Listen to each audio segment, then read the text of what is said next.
Baik, bismillahirrahmanirrahim. Assalamualaikum warahmatullahi wabarakatuh. Alhamdulillah rabbil wassalatu wassalamu ala asrofil anbiya'i wal mursalin wa ala alihi wa sahbihi ajmain. Baiklah, di kesempatan kali ini izinkan saya memperkenalkan diri. Saya Jack Kristiawan dengan NIM 19.31137, Prodi Pendidikan Agama Islam, Fakultas Agama Islam, Universitas Ahmad Dahlan. Di kesempatan kali ini, saya akan menyampaikan hasil resume saya mengenai materi soft skill tahap 2 yang disampaikan oleh Bapak ataupun Ibu trainer. Pelatihan ini memberikan pemahaman bahwa keberhasilan seseorang di dunia kerja tidak hanya ditentukan oleh kemampuan akademik atau hard skill, tetapi juga oleh kemampuan mengelola diri, berkomunikasi, bekerja sama, dan membangun karakter yang baik. Oleh karena itu, soft skill menjadi bekal penting bagi mahasiswa dalam mempersiapkan diri dalam menghadapi dunia kerja.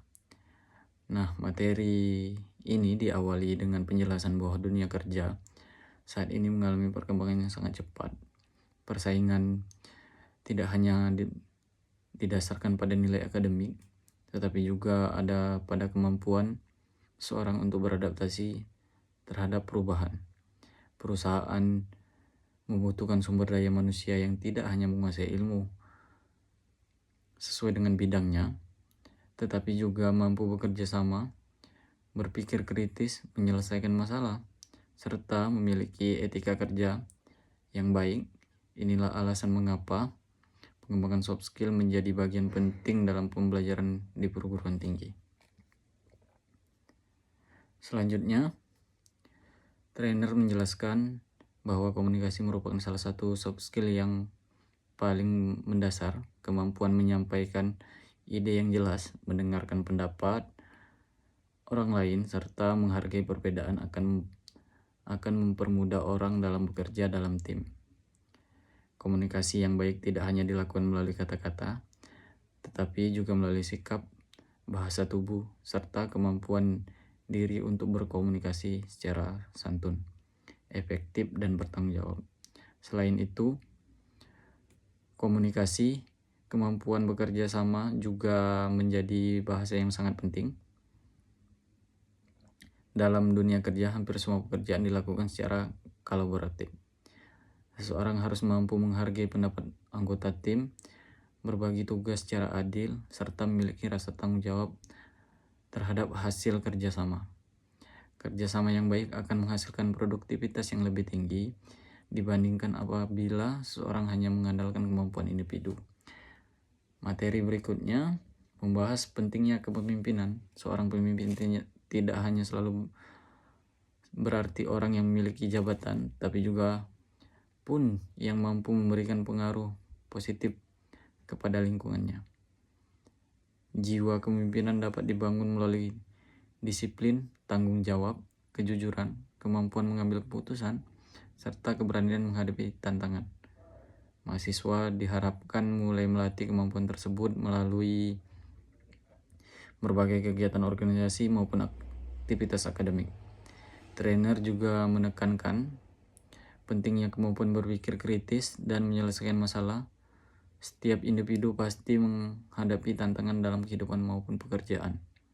Oleh karena itu, seseorang harus mampu menganalisis permasalahan, mencari berbagai alternatif solusi, kemudian mengambil keputusan yang tepat berdasarkan pertimbangan yang rasional. Kemampuan ini akan mampu seseorang menjadi pribadi yang lebih siap menghadapi perubahan dan tekanan kerja. Hal ini yang tidak kalah penting adalah manajemen waktu. Kesuksesan seseorang seringkali dipengaruhi oleh kemampuan mengatur prioritas. Mahasiswa perlu membiasakan diri membuat perencanaan kegiatan, menyelesaikan tugas tepat waktu, serta menghindari kebiasaan menunda pekerjaan. Dengan manajemen waktu yang baik, seorang dapat bekerja secara lebih efektif dan memiliki keseimbangan antara aktivitas akademik, organisasi, maupun kehidupan pribadi. Dalam materi ini juga menjelaskan bahwa etika dan integritas merupakan fondasi utama dalam membangun karir. Kejujuran tanggung jawab, disiplin, serta komitmen terhadap pekerjaan akan membentuk kepercayaan dari orang lain. Kepercayaan tersebut menjadi modal yang sangat berharga dalam kehidupan profesional karena kemampuan teknis dapat dipelajari, sedangkan karir dibangun melalui kebiasaan yang dilakukan secara konsisten. Sebagai mahasiswa Universitas Ahmad Dahlan, saya memahami pengembangan soft skill bukan hanya bertujuan memperoleh pekerjaan setelah lulus, tetapi juga membentuk pribadi yang mampu memberikan manfaat bagi masyarakat. Nilai-nilai seperti kerja keras, kolaborasi, komunikasi yang baik, kepemimpinan, serta integritas harus diterapkan sejak masa perkuliahan agar menjadi kebiasaan ketika memasuki dunia kerja. Dari materi soft skill tahap 2 ini, saya memperoleh pelajaran bahwa keberhasilan seseorang merupakan panduan antara hard skill dan soft skill. Ilmu pengetahuan akan menjadi lebih bermanfaat dan mendukung oleh karir yang baik, kemampuan bekerja sama, komunikasi yang efektif, serta profesional dalam setiap tindakan. Oleh karena itu, saya berkomitmen untuk terus mengembangkan kemampuan diri mengenai kualitas komunikasi, memperluas pengalaman organisasi, serta menjaga integritas sebagai bekal menghadapi tantangan di masa depan. Demikian hasil resume yang saya sampaikan. Semoga materi soft skill tahap 2 ini memberikan motivasi kepada kita semua untuk terus mengembangkan potensi diri menjadi pribadi yang unggul, berkarakter, dan siap menghadapi dunia kerja dengan penuh percaya diri. Mungkin cukup sekian. Saya ucapkan terima kasih atas perhatiannya. Wabillahi taufiq wal hidayah, waridul wal inayah. Wassalamualaikum warahmatullahi wabarakatuh.